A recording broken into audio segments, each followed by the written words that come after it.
Salut, j'espère que vous allez bien. Ici, Big Boss Robots. Et j'espère que vous vous portez bien. Moi, ça va. Et encore nous voilà pour une nouvelle vidéo de société, de business, de compréhension de la vie. Alors, je vais parler de deux personnes. Après avoir écouté elle. Les hommes qui font pipi au niveau du rebord des toilettes. C'est ça même. C'est-à-dire, en fait, tu as fini de bien nettoyer tes toilettes et tout ça. Et quand tu reviens juste après, bah, monsieur, en fait, bah, il est passé par là. Tu sens quelques petites gouttes de pipi. Il nettoie pas. Il nettoie pas. Ou souvent, même le papier hygiénique est fini. Il reste un tout petit bout. Il peut juste le remettre à sa place. Puis écoutez elle. Je me réveille encore avec un homme chaque matin et que j'aille dans la douche et que je vois son pipi dans les toilettes et que je nettoie les toilettes et que je tire et que je vois ses poils traîner dans le lavabo et que je vois ses habits traîner par terre. Faut que je me réhabitue à ça. C'est confirmé. Les deux s'aiment. C'est-à-dire que les deux, elles s'aiment très bien. C'est juste que leurs fans qui s'engueulent. Sinon, les deux sont dans des couples. Selon elles, les deux ont des enfants. Et les deux ont les mêmes principes. Et les deux sont fans du bling-bling, c'est-à-dire paraître belle, paraître numéro 1, paraître celle qui a tout. Mais c'est les partisans qui s'engueulent. Ils sont les deuxièmes. C'est confirmé. C'est comme ces deux-là. En fait, en réalité, ils s'aiment, mais c'est leurs partisans qui s'aiment pas. Alors, nous, partisans ou encore fans, on doit réfléchir afin de nous aimer nous-mêmes, car on ne sait jamais. C'est-à-dire que vous, femmes, lorsque vous paraîtrez, celles qui ont le pouvoir, vous avez des choix, vous avez des envies, vous avez des principes qu'on doit forcément respecter. Mais lorsqu'un homme a des principes, a des choix qu'il veut vous faire respecter, vous trouvez que cet homme n'aime pas les femmes, cet homme n'est pas bien avec les femmes. On croit que le pouvoir dans la main d'une femme est très dangereux. Comment accepter de vivre en couple et ne pas accepter de voir pipi sur le bord du WC? Et ne pas accepter de voir les habits en désordre d'un garçon? On croit que votre choix de couple, c'est de vivre dans le bon moment et non jamais le mauvais moment. C'est-à-dire, le pire ne doit pas exister dans ce que vous appelez couple.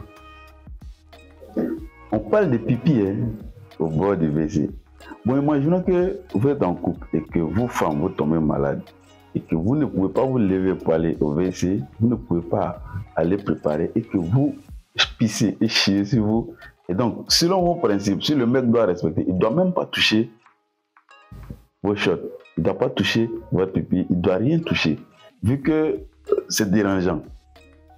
Imaginons que c'est l'homme que vous avez marié, qui vous chérissait, qui était toujours dans le bon moment, qui tombe malade, qui ne peut même pas bouger, il chie, il pisse sur lui dans la même place. Vous n'allez pas toucher, vous n'allez pas venir le changer, vous n'allez pas venir prendre. Alors, quel est le sens du couple en fait? C'est pas mieux de vivre en gars, on se voit, on fait ce qu'on doit faire, on continue. Sinon, dire que je suis en couple renferme tous ces services qu'on doit rendre à l'autre afin de lui prouver notre amour. Il faut revoir votre manière de dire qu'on est en couple. Sinon, je ne pense pas que c'est ce qui est défini dans les livres saints, qu'on appelle couple là-bas, que vous le pratiquez ici. On croit que vous avez votre propre terminologie, votre propre définition de ce qu'on appelle couple. Alors, est-ce qu'un couple peut être équilibré sans qu'il y ait un moment, un pire, un moment, un bon? C'est-à-dire qu'il faut des bons moments et des pires moments pour justifier le couple, pour ainsi mettre le couple dans un équilibre. Dieu même il est équilibré, c'est-à-dire il faut le yin et le yang pour vivre bien, il faut le mauvais et le bon pour vivre bien, il faut qu'il y ait le rouge et le noir, il faut qu'il y ait le blanc et le noir, il faut que la vie soit équilibrée pour qu'elle soit belle.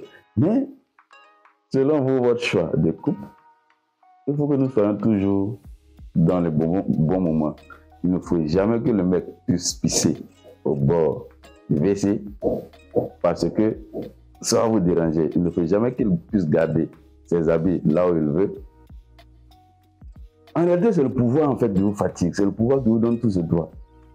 Alors, en analysant tout ça, est-ce qu'il faut réellement qu'une femme ait du pouvoir? Je ne dis pas à 100% les femmes sont comme ça.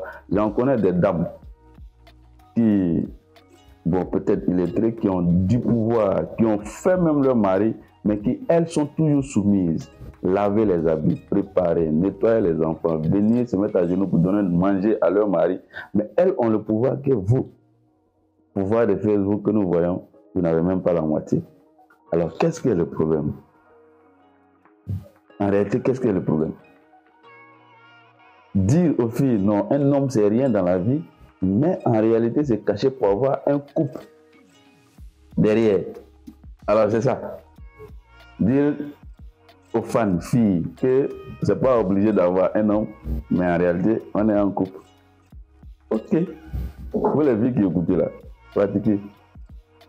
Sinon, nous, on est mariés, on est en couple, on n'a pas de soucis, et on s'entend mieux dans notre côté où on n'est pas parfait.